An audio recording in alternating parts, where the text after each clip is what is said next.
Miss Warren, what about Melinda? Prosecutors say you tortured and starved her to death. Is that true? Do you want to say anything at all in your defense? I'm not here for that. I'm here for it. I'm glad you are.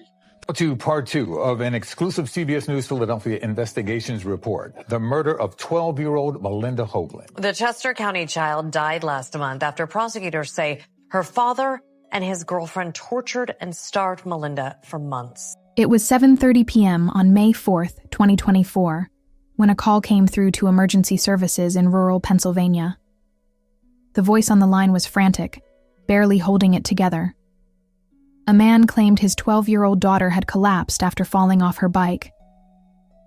It sounded like a common household accident, until first responders stepped inside the home in West Cowan Township. What they found stopped them cold. There was no sign of a simple fall. Lying before them was a girl so severely abused, her appearance didn't match her age. What they saw would stay with them forever. Melinda Hoagland, just 12 years old, weighed only 50 pounds. Her skeletal frame was marked by over 75 visible injuries, bruises, open sores, ulcers, and deep abrasions. Her body was failing. Her skin told a story of relentless suffering. Doctors at the ER were shaken. One surgeon would later say that he had never seen such extreme physical deterioration in a child outside of war zones or famine-stricken regions. Melinda had no fat reserves left. Her bones were broken in multiple places. Her brain, heart, lungs, liver, and intestines were all compromised. Despite efforts to save her, Melinda was pronounced dead at 9:58 p.m. that same night. But the nightmare didn't end there. As investigators combed through the house, they found something far worse. A digital archive of abuse. Hours upon hours of recorded footage stored on phones and security cameras. The videos revealed the unthinkable. Melinda, chained to furniture, starved, beaten, degraded. The abuse wasn't hidden. It was recorded and cataloged by the very people who were supposed to protect her. This wasn't just neglect. It was prolonged, systematic torture. And the most devastating part? Melinda had been failed not just by her caretakers, but by every level of the system meant to protect her. Every report ignored. Every red flag dismissed. Every second chance given to the wrong people brought her closer to death. Before we go further, please like, subscribe, and share this story. It deserves to be heard, not only for justice, but so that we remember Melinda and protect others like her from the same fate. August 10th, 2011. East Stroudsburg, a quiet town nestled in the Pocono Mountains of Pennsylvania. That's where Melinda Hoagland was born, a healthy baby girl welcomed into the world by two devoted parents and a large, loving, extended family. Her birth was even mentioned in the local paper. The community celebrated her arrival, the way small towns often do. She had grandparents on both sides, and three older half-sisters, Emily Lee, Jamie Hoagland, and Abby Hoagland, who adored her from the moment they met her. Melinda was the kind of child who lit up every room. She was smart, lively, and endlessly curious. She loved chasing butterflies in the spring and watching fireflies flicker at dusk. Her laughter was contagious. In those early years, surrounded by her sisters and family, life seemed almost idyllic, like something out of a storybook. Melinda quickly became the shining light of her family. Exceptionally bright for her age, she was well-mannered, deeply empathetic, and grateful for even the smallest acts of kindness. In school, she didn't just keep up. She soared. In early 2024, she was named Student of the Month, a recognition of both her academic excellence and her gentle spirit. Teachers fondly recall the little girl who handwrote thank you notes to cafeteria staff, a small gesture that said so much about who she was. But behind this picture of innocence and joy, the foundation was already beginning to crack. Melinda's mother, Rendell and Cindy, was locked in a losing battle with an unforgiving enemy, progressive multiple sclerosis. The disease crept in slowly, but relentlessly, attacking her nervous system and stripping her of the ability to care for her daughter. At first, Rendell fought with everything she had to remain active in Melinda's life, preparing breakfast, helping with homework, giving hugs. But as the disease advanced, even these simple tasks became excruciating. Eventually, a court made the kind of decision that seems logical on paper, but in hindsight would prove fatal.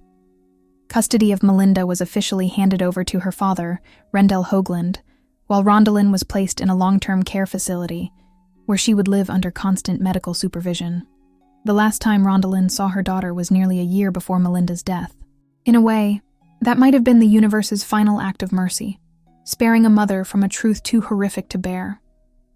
Rendell Hoagland, 52, from Stroudsburg, was a man skilled in deception.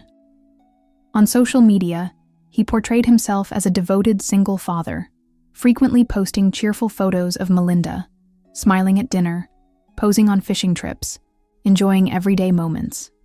His digital presence painted a picture of warmth and normalcy. In reality, it was all a carefully constructed lie. Behind closed doors, Rendell lived a double life. He could shift in seconds from doting parent to calculated abuser. His ability to manipulate those around him, to charm, to mislead, to hide in plain sight, revealed the traits of a seasoned predator. For years, he maintained civil relationships with his 3 older daughters, Emily Lee, Jamie Hoagland, and Abby Hoagland, children from previous relationships. And around them, Melinda flourished. She was their pride and joy, the heart of their blended family. But everything began to change in 2019. That year, Rendell connected with a woman through Facebook dating, a meeting that would set Melinda's tragic end into motion. Her name was Cindy Warren, a 45-year-old woman who appeared to be just another middle-aged divorcee, looking for love and a fresh start. Her profile showed friendly smiles and warm captions. She presented herself as someone kind, nurturing, someone safe. But Cindy wasn't safe. Behind the photos and polite conversation was a history marked by cruelty, a past written in the suffering of children. Emily Lee, Rendell's eldest daughter, sensed something was wrong from the very beginning. There was something about Cindy that made her uneasy, a feeling she couldn't shake, even during their first meeting. Sometimes it's not logic but instinct that sees the truth first. And Emily Lee, Melinda's oldest sister, couldn't shake the feeling that something was dangerously wrong with her father's new partner. From the very first encounter, Emily's intuition screamed that Cindy Warren was not who she claimed to be. Determined to protect her little sister, Emily began digging into Cindy's past. And what she uncovered was worse than anything she could have imagined. Cindy Warren didn't just have a shady background. She had a documented history of deadly abuse. Her name was tied to tragedies that read more like a horror film script than real life, but every detail was backed by court records and police reports. December 1st, 2000. A 2-year-old girl named Jessica Bach was rushed to the hospital with massive head trauma. She died shortly after arrival. Cindy and her then-husband, McKinley Warren, claimed the child had fallen from a car. But doctors immediately knew they were lying. The extent of the damage matched what you'd expect from a car accident at highway speeds. Jessica's injuries weren't consistent with a fall. They were consistent with blunt force. 7 years later, another horrifying case surfaced in Monroe County. An anonymous tip led authorities to a 3-year-old boy, Isaiah Warren, Cindy's son, who was found covered in bruises from head to toe, silent and frozen in fear. The child was so severely traumatized that he barely spoke, barely moved, especially around adults. His injuries were in different stages of healing, proof of sustained, repeated abuse. Under mounting evidence, Cindy eventually admitted that it was McKinley who killed Jessica, but only after police cornered her with threats of prison time. Instead of calling for help when the toddler lay dying, the couple spent precious minutes concocting a false story. McKinley was sentenced to 25 to 50 years. Cindy, despite her role in 2 children's suffering, served only 3 to 7 years for endangering a child's welfare. She was released in 2012, free to start over and free to harm again. Monroe County was already cued in to the fact that she was living with Melinda and that she had this history. This history, attorney Tom Bosworth is referring to Cindy Warren's guilty plea all the way back in 2007 for felony child endangerment for the abuse of her 3-year-old child in Monroe County. Dressed in black, this is Warren leaving court in 2007. She was sentenced to 3 to 7 years in jail for endangering the 3-year-old. At the time in 2007, Warren was married to a man named McKinley Warren. He was charged in a completely separate cold case from the year 2000, where prosecutors say he beat his 2-year-old daughter, Jessica Bach, to death. McKinley Warren pleaded guilty and was given 50 years in prison. When Emily presented this horrifying truth to her father, clippings, court transcripts, arrest records, she thought he would come to his senses. Surely no father faced with that kind of evidence would choose a convicted abuser over his own child. But Rendell's reaction was swift and chilling. "If you can't accept my choice, then there's no place for you in my life." With those words, he made it clear. He had chosen Cindy, not just as a partner, but over his own daughters. And that choice marked the beginning of the end. One by one, the doors began to close. Emily, Jamie, and Abby were slowly pushed out of their father's life. The distance wasn't just emotional, it became physical. Rendell and Cindy moved from the familiar safety of the Poconos to Fort Washington, then again to West Cowan Township, each move pulling Melinda further away from the people who loved her. Eventually, Emily lost all contact with her father and her little sister. Jamie, who managed to keep some communication, saw Melinda for the last time in December 2023. She looked okay, Jamie later said. Nothing seemed off. But now I realize she was trained to hide the pain. Any sign of weakness would have made things worse. In 2020, long after the damage had begun, the court system finally caught up with Cindy's criminal history. A judge issued a clear and urgent order. The minor child shall not be left in the care of Cindy Warren for any period exceeding 1 hour, unless both biological parents give written consent. Rendell responded by doing exactly the opposite. Instead of following the law, he took Melinda and Cindy to a new home, out of reach, away from scrutiny. There, they posed as a normal family. But behind the curtains, far from the eyes of law enforcement, Melinda's final chapter began. That blatant defiance of a court order was the first nail in her coffin. From that moment on, she was left alone, completely vulnerable, in the hands of 2 people. One a controlling manipulator, the other a woman with a past soaked in the suffering of children. By the spring of 2022, Melinda entered the Coatesville area school system. But by then, the isolation was nearly complete. On the surface, everything still looked normal. Melinda remained a polite, high-achieving student, the same girl who once wrote thank you notes to cafeteria workers and proudly earned Student of the Month in early 2024. But behind her smile, cracks were beginning to show. Her absences from school, once rare, started to increase. By the end of 2023, Melinda had accumulated 25 unexcused absences, along with 10 more backed by questionable excuses. Teachers noticed that she often appeared tired. She started hoarding food in her locker. Faint bruises came and went. When asked, Melinda would explain the injuries away. "I fell off my bike." And she said it with such calm, practiced ease that no one questioned her. The stories seemed believable. No alarms were raised. Then came December 2023. Melinda didn't show up at school for a single day. Worried, her teachers did what they were supposed to do. They contacted Childline, Pennsylvania's child abuse reporting hotline. The case was forwarded to Chester County Children, Youth, and Families, who flagged it as a potential risk. But instead of sending someone to the home, the agency made a single phone call. They asked Rendell Hoagland how Melinda was doing. "She had a cold," he said. "She'll be back soon." That was enough. The case was closed. No home visit. No interview with Melinda. No one saw her. By then, the bright, bubbly girl was already beginning to fade. both emotionally and physically. But the system missed it. Again. On January 3, 2024, Rendell made a final, decisive move that cut Melinda off from the last threads connecting her to the outside world. He formally withdrew her from public school and enrolled her in Commonwealth Charter Academy, an online homeschooling program. To outsiders, it looked like a responsible father making a flexible choice for his daughter's education. In reality, it was the final act of isolation. From that moment on, Melinda lived in complete captivity.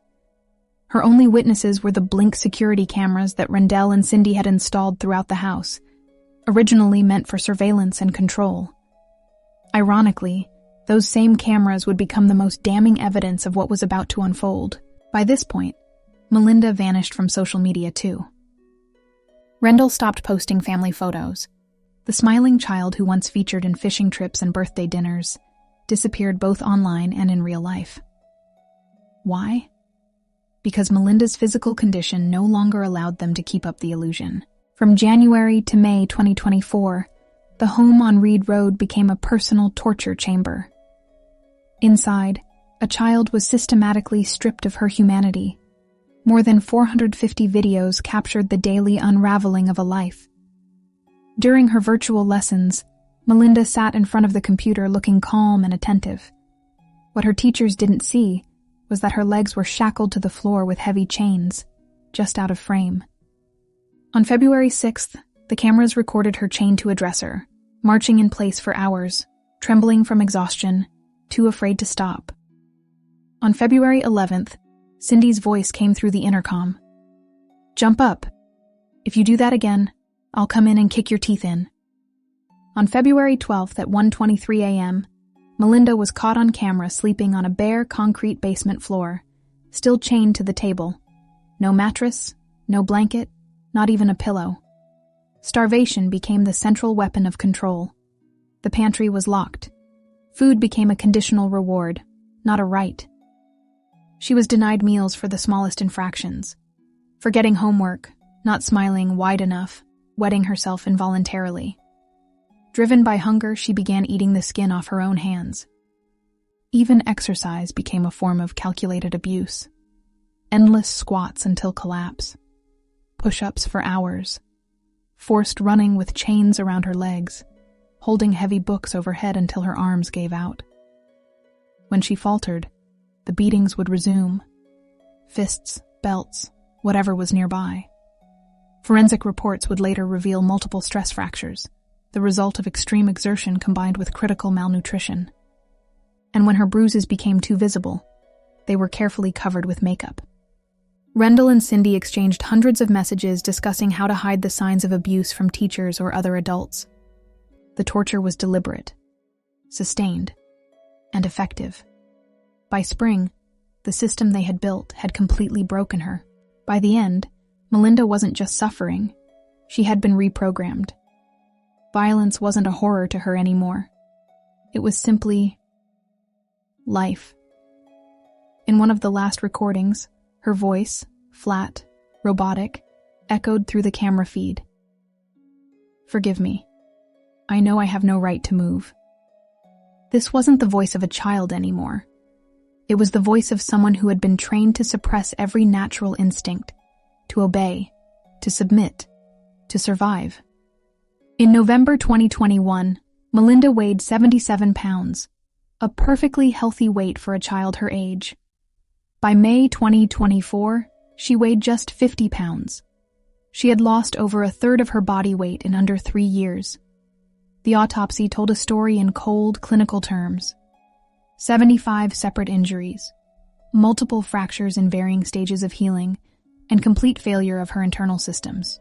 There wasn't a single ounce of subcutaneous fat left on her body.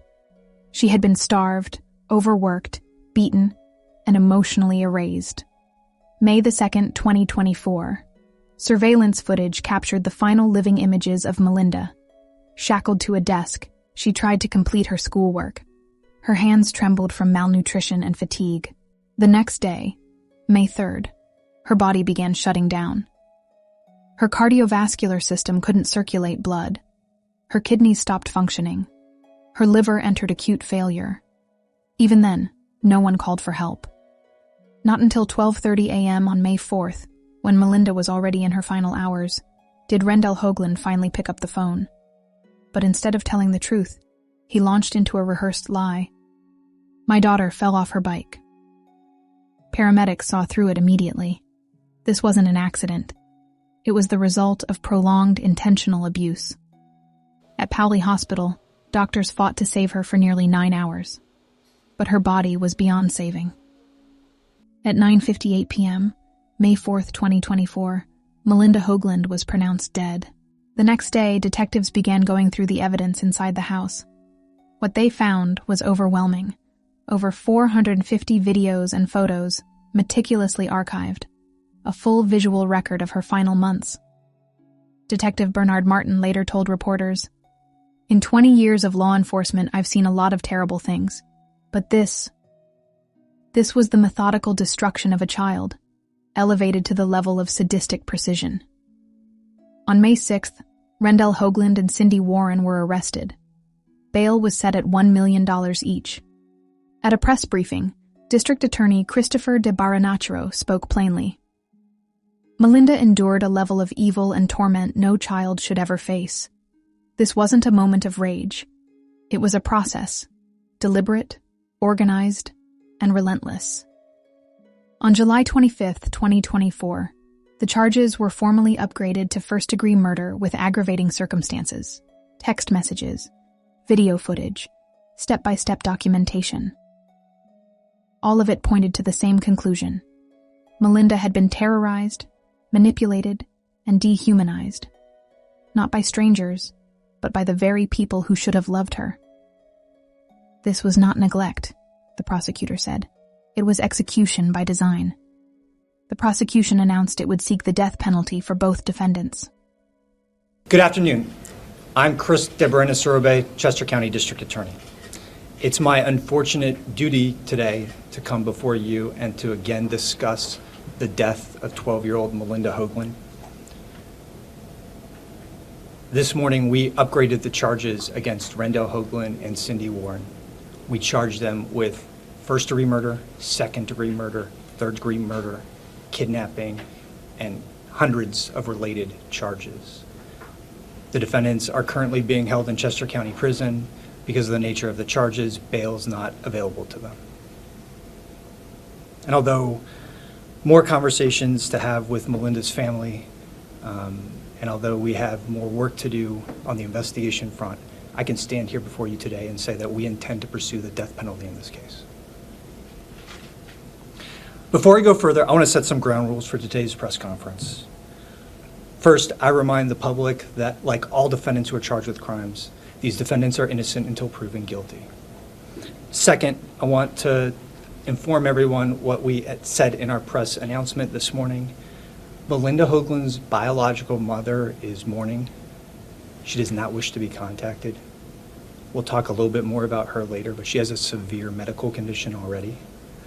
And so I'm asking all of you not to contact her, sisters, or her caretakers.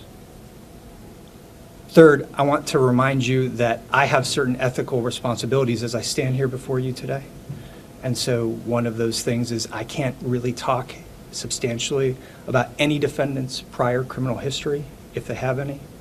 I can't talk about statements that any defendants gave to police, if they gave statements. So please don't ask about them. There may be information in the affidavit already. You're free to use that information as part of your stories and part of your reporting. And so with that, I'm going to warn everyone that what I'm going to get through and what I'm going to describe is truly unimaginable. It's difficult to hear. It's trying to process. And so now I'm going to set forth and try to discuss the indescribable. As I get into that explanation, I have to also first actually step back and say, I'm joined by a very small part here of an incredible team. So to my left is First Assistant Erin O'Brien. She's the lead prosecutor in this case. She's spent decades working child abuse cases and has an incredible amount of experience in this field. We would not have gotten nearly as far without her leadership and her teamwork as she worked with the Chester County detectives. Next to her is Chief Kurt Martinez from the West County Police Department. His officers, as well as some surrounding officers in his township, responded to the 911 call and immediately did everything in their power to get Melinda the medical care that she needed. They were just called too late. But I'm very grateful for Chief Martinez and his partnership. And to Chief Martinez's left is Ben Martin, Chester County detective, who's the affiant in this case. So the affidavits that you have been put forth by him. To my right is the management team at the Chester County Detectives who helped oversee all the detectives who worked on this investigation. And when I tell you practically every detective in my agency worked on this, it's not an exaggeration. We have computer forensics detectives and civilians who comb through image after image with the help of the child abuse unit detectives. Ben did not work on this case by himself. And so to my right is Chief David Sassa, Lieutenant Mo Nadachowski, and Sergeant Joseph Walton. Joe, in particular, oversees our child abuse unit and our forensics unit.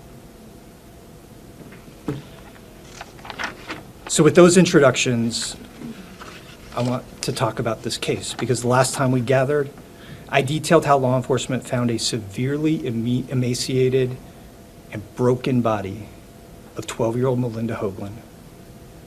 She was taken to Paley Hospital and pronounced dead on May 4th. When she got there, she weighed 50 pounds. She had apparent fractures and bruises all throughout her body. And her injuries were simply inexplainable.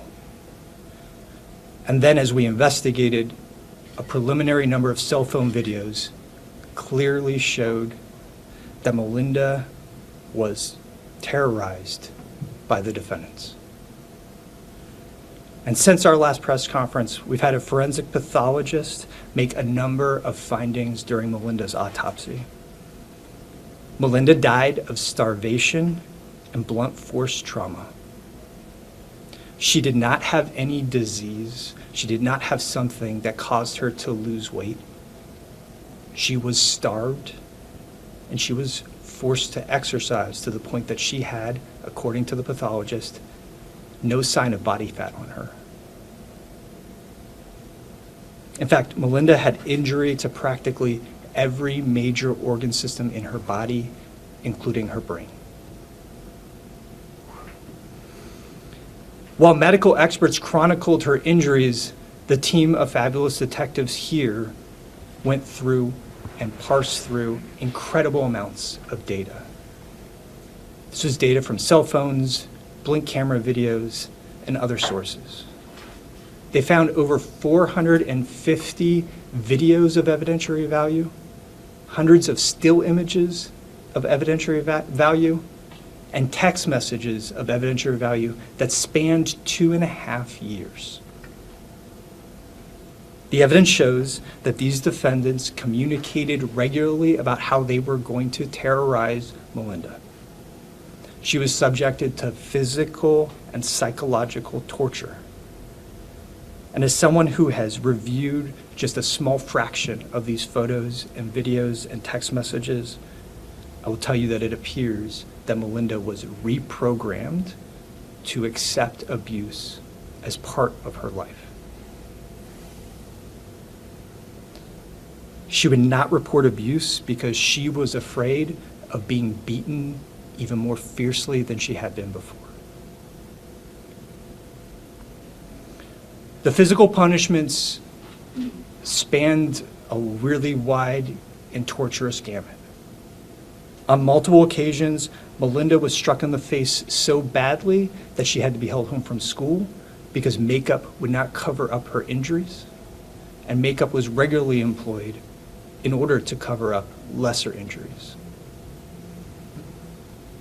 And when Melinda was 11 years old, she suffered from rug burn to her face so severe that could not be covered up by makeup that she had to be held home from school for weeks. On top of that, she was subjected to other types of strange torture. She was chained to furniture. She was forced to run in place. She had been forced to do push-ups for hours on end. She was forced to hold her hands above her head, and on some occasions hold books above her head. The level of exercise that they placed on Melinda must have caused her prolonged pain. And in fact, we believe that in some instances they caused stress fractures to her body. In one video in particular, Cindy Warren was recording and sharing with Rendell Hoagland Melinda crying, holding her hands above her head, holding a stack of books, asking to be forgiven for dropping the books, and then she was beaten with a metal spatula and told that Rendell Hoagland was going to come back and beat her worse. And the psychological torture in this case was real. The inadvertent and side torture was palatable because they didn't just chain her and watch her over responsibly. She was shackled to the basement floor, furniture in the basement floor, and forced to sleep there. And when she woke up in the middle of the night needing to use the bathroom and no one could unshackle her, she was forced to urinate on herself. And when the defendants found that out, they blamed her for it and they beat her even more. The psychological abuse was real. They belittled her almost daily, it seems. They told a child that they were going to kill her. They forced her to do endless amounts of chores. They forced her to do endless amounts of exercise, all while berating her and calling her an idiot, saying that she was worthless. When in fact, this little resilient girl, while enduring all of this, was excelling at school. Just months before her death, she was placed in honors classes by her cyber school.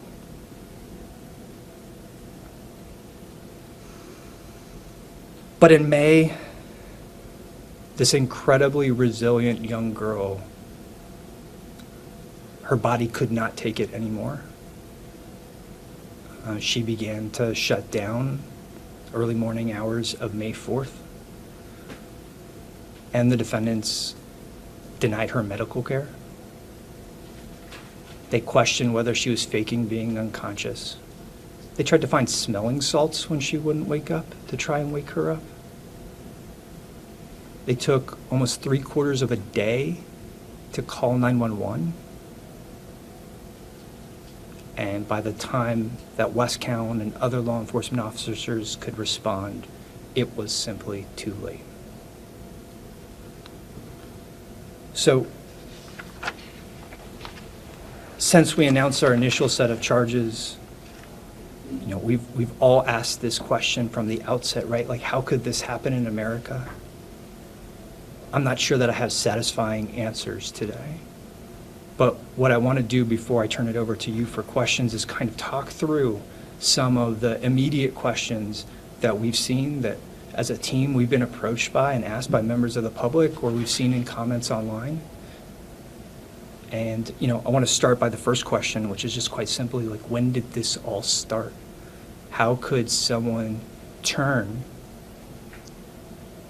and lose so much weight so quickly?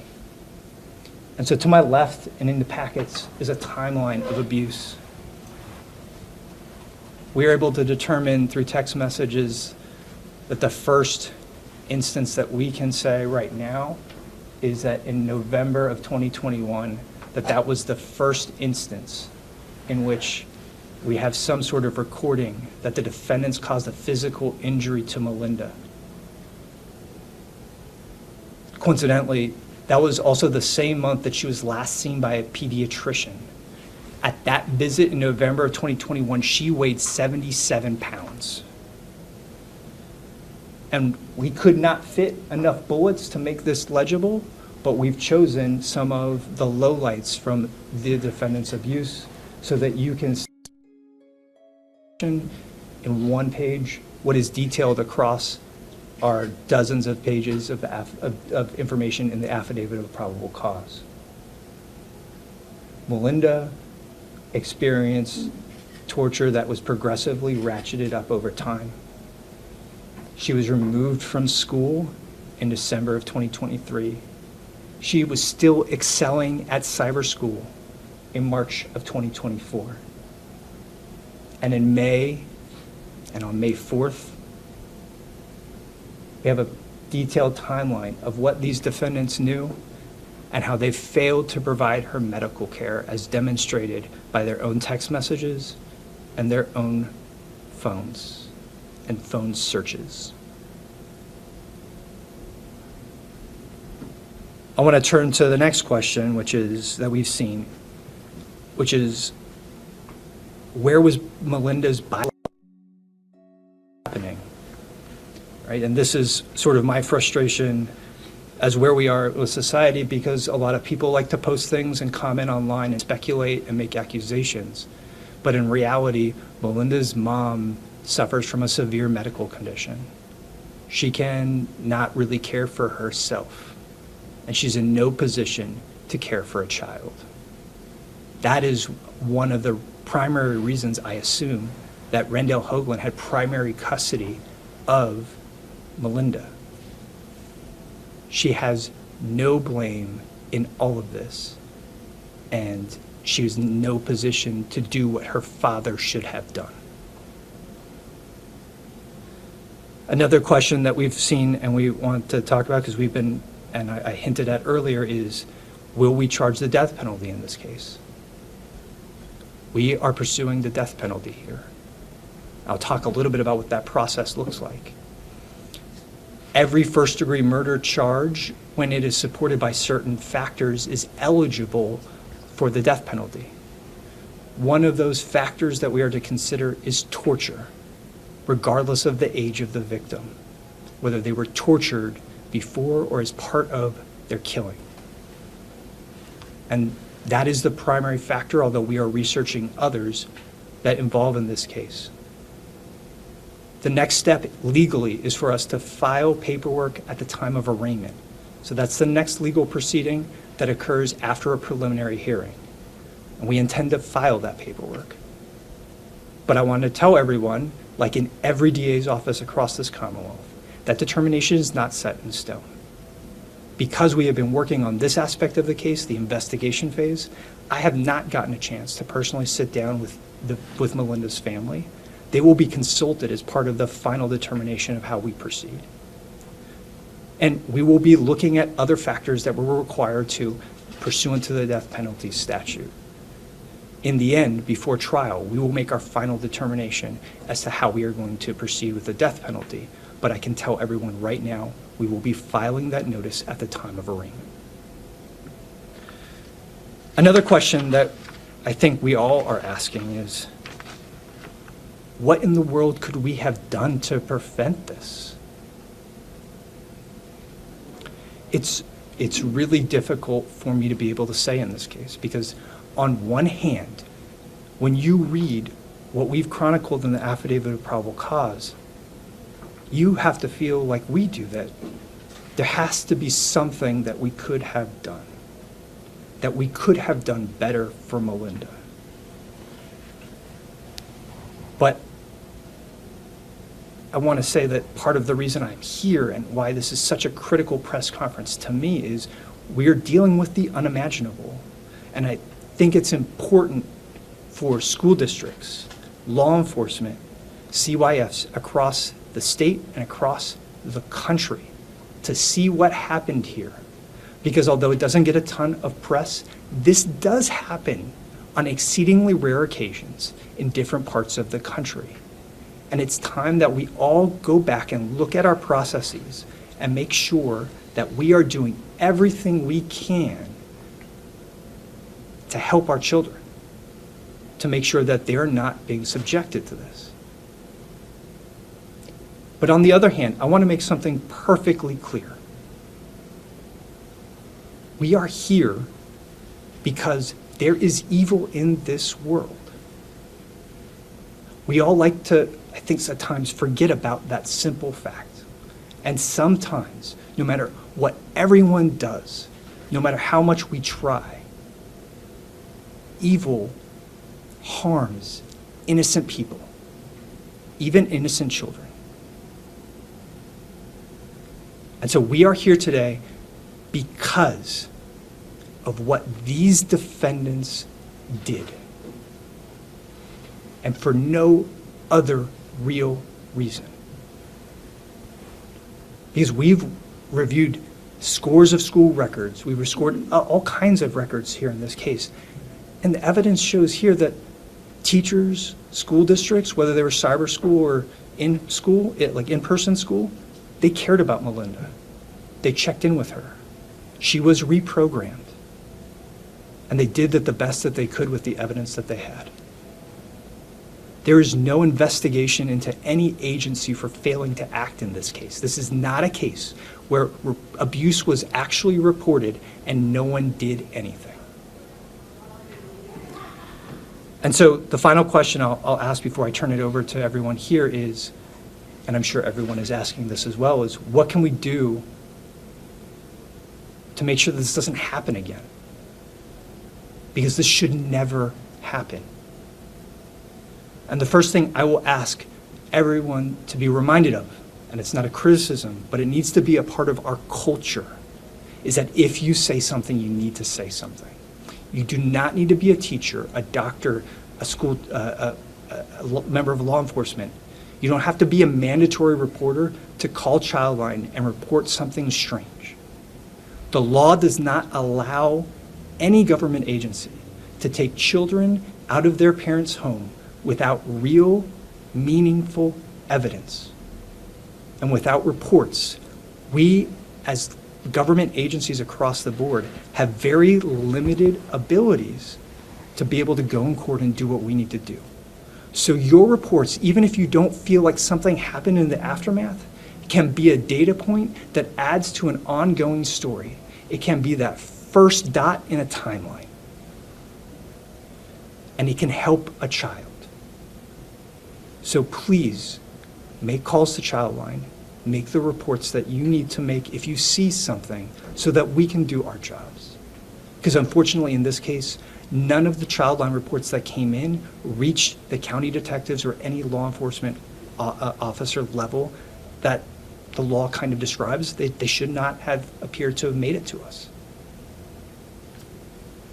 And the second thing I will say as part of that same question is that we need to strengthen our laws. And so in the aftermath of the first press conference, I've spoken to almost every elected legislative member of the Pennsylvania House or Senate in this county. We've talked about what things that we could possibly do to strengthen our laws. And one of the things I'm proud to say today is that I've started the process of working with State Representative Melissa Schusterman to propose a new child torture law that would strengthen our ability to protect children and heighten penalties for people that torture children. Pennsylvania is a state that does not have child torture laws where other states do. In fact, Delaware, Michigan, and Connecticut all have, objectively, I believe, very good laws that we can model legislation off of. And so I'm proud to say I'm working with Representative Schusterman, and I hope to be working with every member of the House Judiciary Committee to put forth a child torture law soon.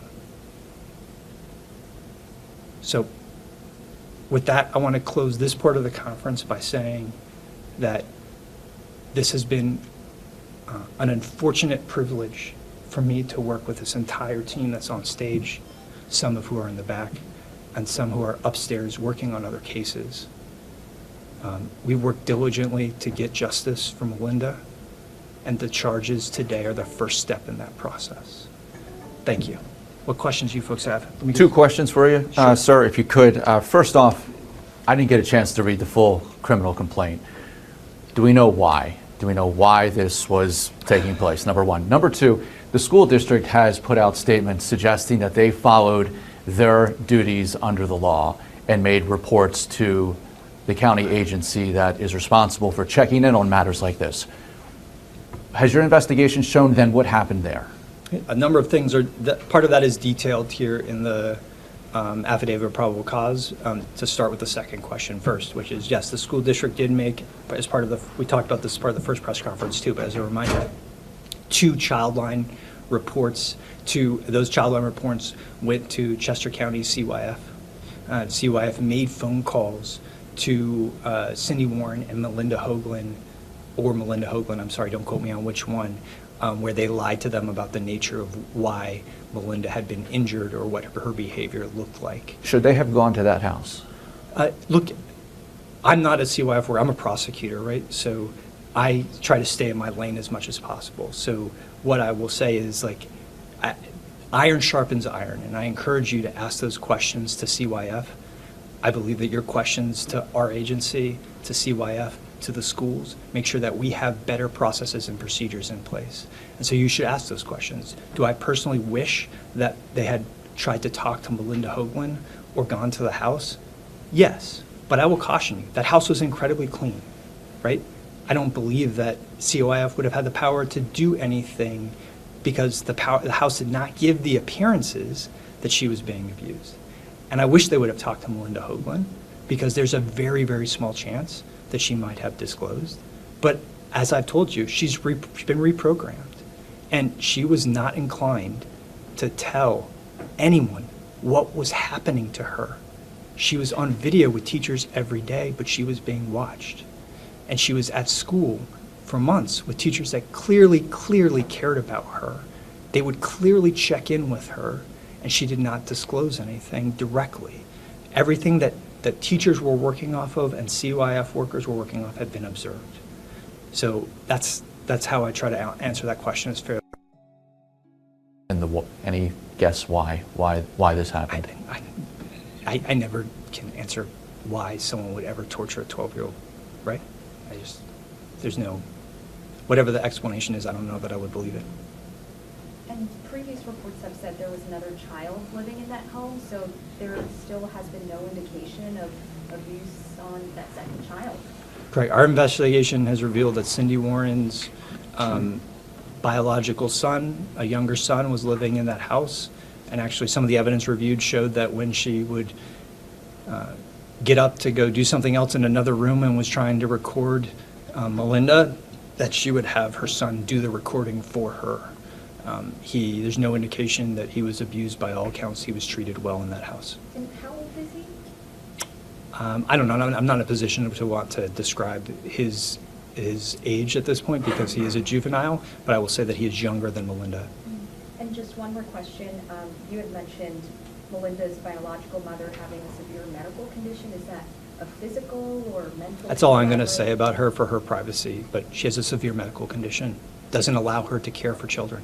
And 2 questions for you. You had mentioned Cindy's son. Where is he now? Is he now placed with children and youth? That's not something that I mean, he's not in their care, so that's something that I don't think is fair to a juvenile who doesn't have his own voice. And just talks about a child torture law, and kind of the sum of what you're saying is it was really hard for you guys to even find out she was being tortured. How do child torture laws, how can they work if we don't even know what's happening? Well, the child torture law here, where if we had found Melinda at an earlier stage, we wouldn't be in a position to be charging crimes like murder, right? Because we would have saved her. But we would be left with like kidnapping charges and other charges that maybe don't fully encompass the severe physical and psychological torture that she endured. And those level of protections, while I don't know that people who are inclined to do this view laws as a deterrent for them, it will give us a greater ability to prosecute and punish and fully encompass all the criminality as to when people choose to do this. Would that then maybe allow things like child lines to get up to you guys at a faster pace? We have child lines come up to us, right? That has nothing to do with that. We got a child line report yesterday and responded immediately because that's what warranted it. We got it in a matter of minutes. It's not a timing thing. It is the nature of the report, right? I have small children. they get injured playing sports and doing things, and I send them to school, right? And, we're looking for other factors besides the fact of an injury. We need for those child line reports to reach our level. There needs to be some sort of reported abuse or very severe physical abuse that is reported to us that looks criminal in nature, generally speaking. I didn't cover this from the beginning. After they were arrested the first time, were they held in custody? Yes. They've been in custody ever since? They've been in custody since we arrested them on May 7th. What was the investigative catalyst that led to you and your office upgrading to these first-degree murder charges? Obviously, the investigation had laid bare these 2 years of alleged abuse. It was honestly really, we were always, I believe, working towards this. But when we saw the abuse very clearly on a early review of some of the cell phone videos we obtained from cell phones from the interior blink camera system, we felt like we had probable cause and enough to make an initial set of charges, because we did not want them having any freedom whatsoever if we could have brought charges for what they had done. And so we brought the charges that we had as soon as possible. We waited for all the medical evidence to come through. Given the vast amount of recordings, text messages, and things that your team's been able to uncover, how strong does that make your case? I mean, I wouldn't be telling you that that we are pursuing the death penalty if we did not strongly believe in our case, and we're not in the habit of bringing cases that we don't strongly believe in. But from my perspective, we're going to be doing a lot of pushing the play button at trial. And given that you are pursuing the death penalty, you also mentioned you working with Melinda's family and acknowledging that they would like throughout this process. What does that look like? I think there's just a number of conversations that we're going to have to get their viewpoint. This is going to be a difficult case for any family to hear. And while we often like to be in lockstep with our victims, there will be times where we might have different viewpoints, but they have rights under Pennsylvania law. They're going to be consulted at every step of the process going forward, and we're going to make sure that if there is some sort of disagreement, which sometimes in these really in death penalty related cases there is, that they have their day in court, right, to be able to come into court and say their viewpoint to a judge, because we can't really proceed in many instances without giving them an ability to talk to the judge. So we're going to follow the law. We really respect the victims here in Chester County, and we want to, in any investigation, until we get to this charging point, like we kind of sometimes have to have minimal contact with them. And so now's the point where we're really going to sit down with them and consult with them and start to try to forge a path forward, for better or for worse. This is going to be a long road.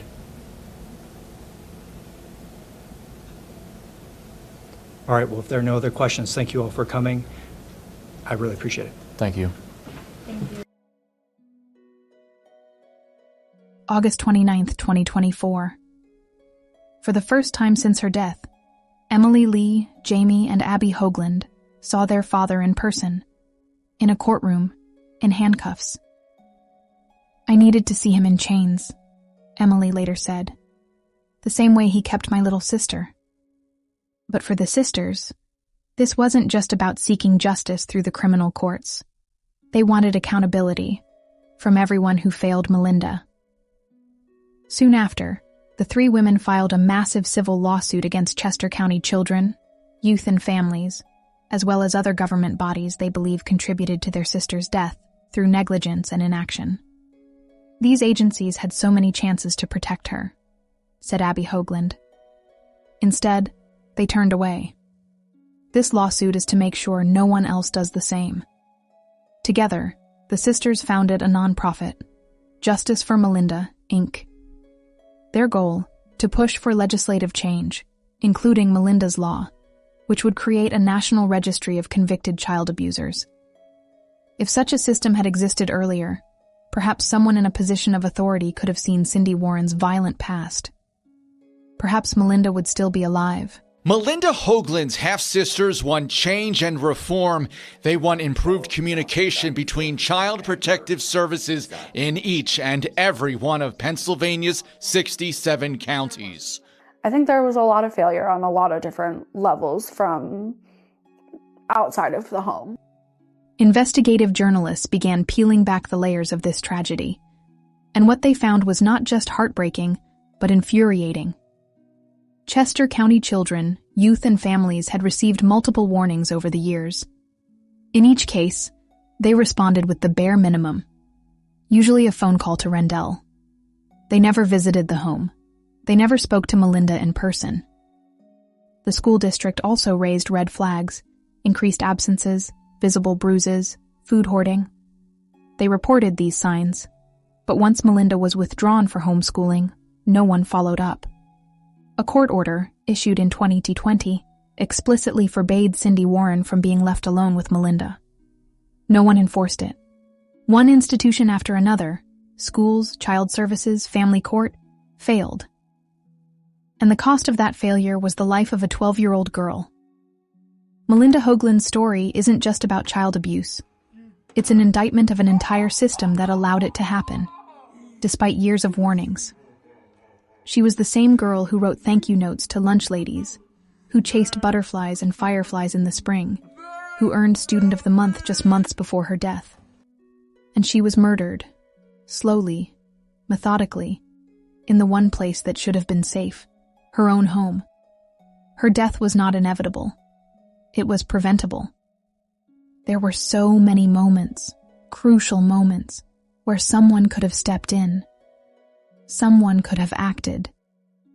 But no one did. If you've followed this story to this point, I thank you. And I ask for your voice. Please leave a comment below. Share your thoughts. Subscribe to this channel. Spread this story as far as you can. Because stories like Melinda's must never be forgotten and must never be repeated. Today, Rendell Hoagland and Cindy Warren sit in jail, awaiting trial for first-degree murder with aggravating circumstances. The prosecution is seeking the death penalty. But let's be honest, no sentence, no verdict will bring Melinda back. Nothing can undo her suffering. What we can do, what we must do, is ensure that her story becomes a catalyst for change. Because right now, somewhere, another child like Melinda is out there, suffering behind closed doors, silenced, ignored, forgotten by a system that claims to protect. The question isn't whether it will happen again. The question is, what are we willing to do to stop it? Melinda Hoagland's name must not just be a monument to tragedy, it must become a symbol of change. She paid the ultimate price for the failures of those around her. Now, it's our responsibility to make sure her death was not in vain. Let it be the spark for reform. Let it be the reason another child lives.